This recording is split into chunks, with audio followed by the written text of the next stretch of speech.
Hello everybody, Toby here again with 216 Auto Restoration 1972 GMC Suburban. And last video I made, I was just showing you that I'd had the doors off and the hood off, and basically a little rundown of the progress of the Suburban. But today what I'm working on is these doors and the hood and all these components that I took off.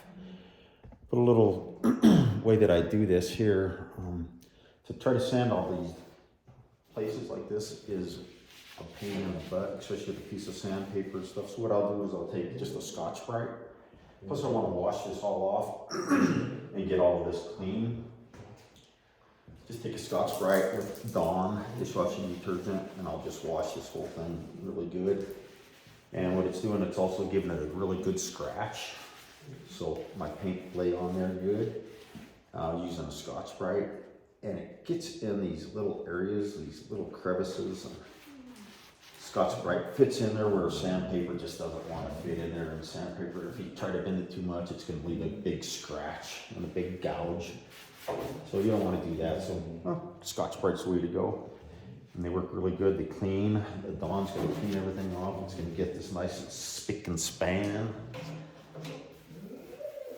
And it's gonna leave a nice scratch. And I'm not worried about like the bare metal showing right here, because I'm gonna come back after this is all dry, and I'll just a couple days after it's done, blow it out and get it nice and dry. And then I'll spray some primer on these bare metal spots. I'll come back with a dry Scotch-Brite, scuff it up a little bit, put some primer on those places, and she'll be ready for paint. I'm gonna get all these done. I'm gonna do the same thing. I'm gonna probably show you what I'm gonna do with that hood, because it's a mess underneath the hood. And there's Digger. What you whining about, Bubba? Huh? He's a good boy. Yes, he is, huh? But anyways, everybody, thanks for watching, and thanks for following along if you are. And 1972 GMC to Suburban. Toby here with 216 Auto Restoration. Thanks and take care.